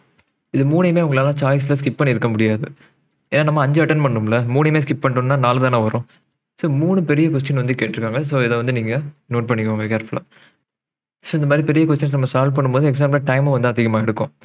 அதுக்கேற்ற மாதிரியே நம்ம ப்ராக்டிஸும் பண்ணிக்கணும். ஸோ இது வந்து பெட் சிபிஎம்லேருந்து ஒரு 14 மார்க்ஸை கேட்டிருக்காங்க. ஸோ யூஸ்வலாக வந்து 7 மார்க்ஸ் இந்த மாதிரி கேட்பாங்க இந்த சாப்டர்ஸ்லேருந்து. சில நேரம் பார்த்திங்க அப்படின்னு சொன்னால் ஏபிசி காஸ்டிங் 14 மார்க்ஸ் கேட்பாங்க. ஸோ அந்த மாதிரி இருக்கும். இந்த தடவை ஏபிசி காஸ்டிங் 7 மார்க்ஸ் கேட்டிருக்காங்க. பெட் சிபிஎம் வந்து 14 மார்க்ஸ் கேட்டிருக்காங்க. ஸோ அடுத்து லாஸ்ட் கொஸ்டின் பார்த்திங்க அப்படின்னு சொன்னால் இது, அதாவது டிமாண்ட் ஃபங்க்ஷன், ஒரு மோனோபோலிஸ்டோட டிமாண்ட் ஃபங்க்ஷன். இந்த கொஸ்டின் பார்த்திங்க அப்படின்னு சொன்னால் ஒரு 7 மார்க்ஸ் கேட்டிருக்காங்க. அதே மாதிரி கடைசி சம் பார்த்திங்க அப்படின்னு சொன்னால் ஃபோர்காஸ்ட், எக்ஸ்போனென்ஷியல் ஸ்மூத்திங் யூஸ் பண்ணி இந்த பாஸ்ட் இயர் டேட்டாவெல்லாம் வச்சு அடுத்த வருஷத்தோட குவார்ட்டரை ஃபோர்காஸ்ட் பண்ணுங்கள் அப்படின்னு சொல்கிறாங்க. இதுக்கு ஒரு 7 மார்க்ஸ். இப்போ எவ்வளோ மார்க்ஸ் வருது அப்படின்னு சொல்லி பார்த்துருவோம். நம்ம ஆல்ரெடி சொன்ன மாதிரி மார்ஜினல் காஸ்டிங், அதாவது டெசிஷன் மேக்கிங் இருக்கு இல்லையா. ஸோ டெசிஷன் மேக்கிங் பார்த்திங்க அப்படின்னு சொன்னால் 14 மார்க்ஸு. அதே மாதிரி ஸ்டாண்டர்ட் காஸ்டிங்கில் ஒரு 14 மார்க்ஸு. அப்புறமா பெர்ட் சிபிஎம்மில் ஒரு 14 மார்க்ஸ். 3 பெரிய கொஸ்டின் வந்து கேட்டிருக்காங்க. சில நேரம் நம்ம ஆல்ரெடி சொன்ன மாதிரி ஏபிசி காஸ்டிங்லேயும் 14 மார்க்ஸுக்கு நிறைய தடவை கேட்டிருக்காங்க. ஸோ அதையும் வந்து நீங்கள் நோட் பண்ணிக்கோங்க. ஸோ அதோட டெசிஷன் மேக்கிங்க்கு அவங்க ரொம்ப இம்பார்ட்டன்ஸ் கொடுப்பாங்க. அதாவது ட்ரான்ஸ்ஃபர் ப்ரைஸிங், டார்கெட் காஸ்டிங், இந்த மாதிரி இருக்கிறதுக்கெல்லாம் அதிகமாக இம்பார்ட்டன்ஸ் கொடுப்பாங்க. எப்படியும் வந்து ஒரு 28 to 35 மார்க்ஸ் கிட்டத்தட்ட வந்துடும். ஏபிசி காஸ்டிங் ஒரு 7 மார்க்ஸ் கேட்டிருந்தாங்க. தியரி ஒரு 7 மார்க்ஸ் கேட்டிருந்தாங்க. ஸோ தியரி வந்து அதிகமாக அங்கே இந்த சப்ஜெக்டில் கேட்குறதில்ல, அதாவது ஒரு கொஸ்டின் அந்த மாதிரி தான் வருது. ஸோ ஒரு 7 மார்க்ஸுக்கான தியரி. அடுத்தது டிரான்ஸ்போர்ட்டேஷன், சிமுலேஷன் 7+7, பெர்டிசிபியம் ஆல்ரெடி பார்த்தாச்சு. அடுத்தது மோனோபொலி ஃபங்க்ஷன், டிமாண்ட் ஃபங்க்ஷன், இதுக்கு ஒரு 7 மார்க்ஸ். அப்புறமா ஃபோர்காஸ்ட், இதுக்கு ஒரு 7 மார்க்ஸ். டோட்டலாக 98 மார்க்ஸில் 5 செலக்ட் பண்ணிங்கன்னா 70 மார்க்ஸ் வரும். 30 மார்க் எம்சிக்யூ, டோட்டலாக 100 மார்க்ஸ். இந்த கொஸ்டின் பேப்பர் இதுக்கு முன்னாடி பார்த்துருந்த கொஸ்டின் பேப்பர் அனாலிசிஸோட கம்பேர் பண்ணும்போது எப்படி இருக்குது அப்படிங்கிற ஒரு ஐடியா வந்து உங்களுக்கு கிடச்சிருக்கும்.